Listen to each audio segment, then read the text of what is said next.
Alrighty, so getting ready to get in here to change my front cover out to one I have that's got a welded on AN fitting, so I can get set up for the turbo system. Went ahead and pulled my intake tube, so that's sitting over in the garage. I pulled the belt off. I'm going to change the belt drive too, just to make it easier. Pull alternator from over here. We're going to put it down below the power steering. This allows for me to have my AC compressor over here, because I do want AC in this truck.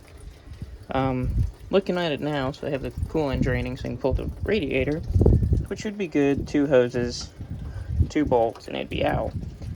But when I wired it in, I didn't put a connector in here, so it's just straight to the fan. So I need to go in and make a connector in here somewhere, so that this can be serviceable and pull this out. So that's what I'm gonna do next.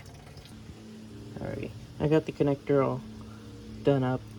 Took me a little bit trying to figure out the Amazon kit. So I have this cool crimper tool that I got from Amazon, used for the specific pins.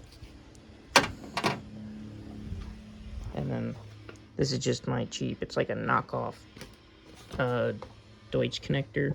They're just waterproof automotive, but I used a 3-pin set with the male, females, and the cable seals. But what you have to do is basically use instructions, strip the wire, but put this rubber thing on first. That way you don't mess up the tiny strands. And you can see it gets crimped together to hold this in place. And then just use the fancy tool, and then make sure you put in the connector the right way. And then obviously on the other end of the wire, make sure you put them in the right location. But now it's at least serviceable. And just unplug this. And now harness tucks over here.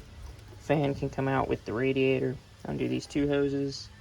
Should be done draining, but I'm going to move that over under the lower. And then I should be able to pull the radiator out. So, yep, there we go. That's not much. But to make stuff serviceable, now I can get in here. I can pull the balancer, no problem. I can tap the block in this section right here, so I can add the bolt hole for my other bracket. Like a cam swap would be super easy. Directly behind the water pump, straight through, plenty of space. This is almost was perfect on the layout and execution, except for this connector that I didn't add. But now that I did, we're ready to rock. Alright, I forgot to film last night. The front cover, the old one I had to take off because it didn't have the fitting welded onto it for the turbo drain. I had changed my balancer to the SLP underdrive and didn't know the right thread size for it. So if anyone's curious, it's 5/8-18. No, sorry, 5/16-18, 3 inches long. Or the 3 bolts I used for that. On a regular puller, takes a decent amount of force, but make sure those 3 bolts are fully seated. That came off. I left the cover on after that. Then I had to deal with the power steering pulley.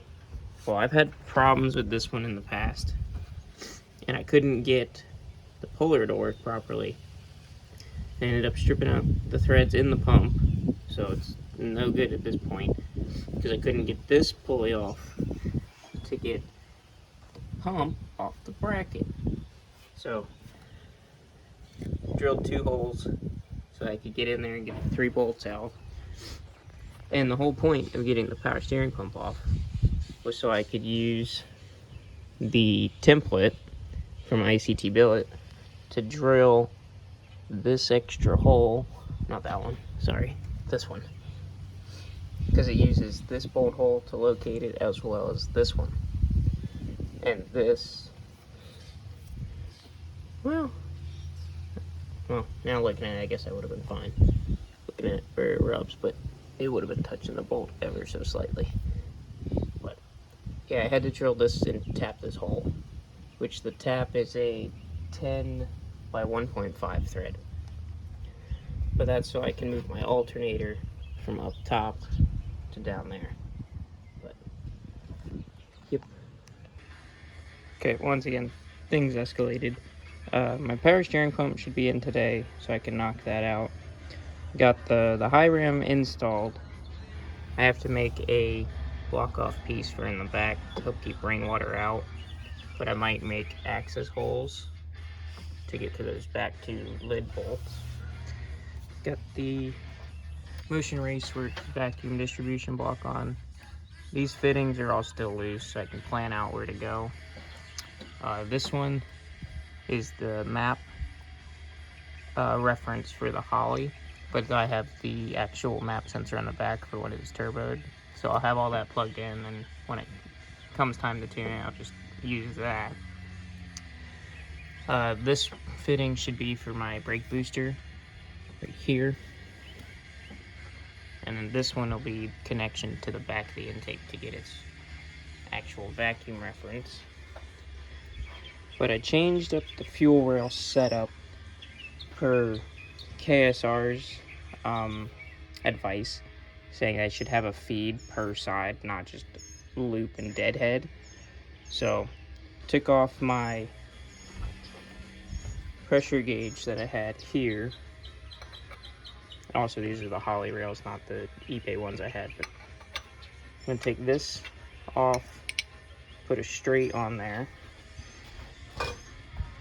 and I have this conglomeration of fittings from the regulator, come in, split to a Y, 90 to the rail, and then I think this was a 60. I think it was a 60. No, 30. Sorry, 30 degree. And that'll go to this fitting, which will have a 90, and it's got the crossover in the back. So the entire fuel assembly should have equal amount of fuel. And then I also found out, because I have the Holly turbo manifolds that I'm gonna run, I'm hoping that they're gonna clear the motor mount. And also where it's supposed to come out is under the water neck. Well, this ICT bracket that I put together yesterday is right in the way.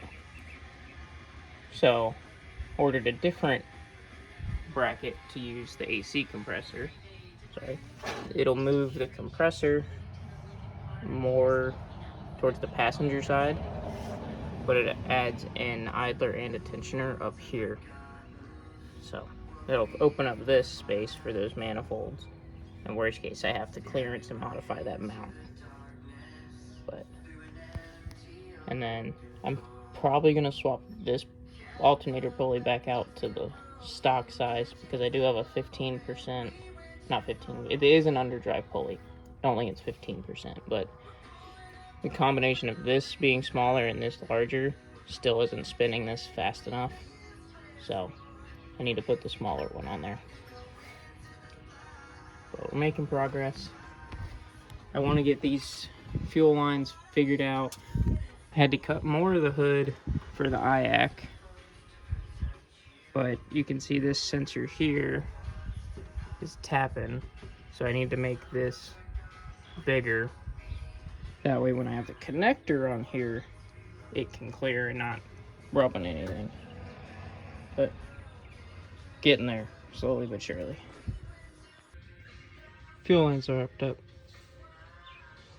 Inlet 90, and this one, get the good angle of this, swoops down, up over to the 90 that's in.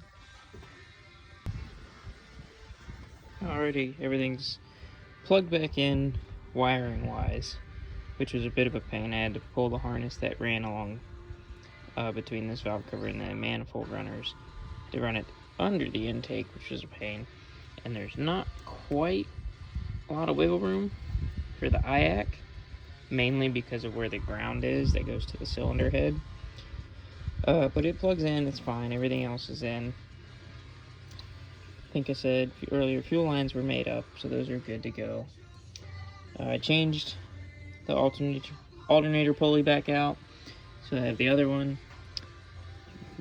Put the throttle cable back on with the motions bracket this time instead of my homemade one. Got it, made sure it's still adjusted right, and had to clearance the hood a little more and take a little more out on this side, this rectangle, just so it's symmetrical. But I had to do this notch here because of the intake air temp sensor. So, but everything's clearing, so still waiting on that power steering pump and pulley to come in today so I can knock that out. And then the front drive would technically be done. I could throw a belt on it, but I ordered the one for this with the manifold, so this will change on Wednesday.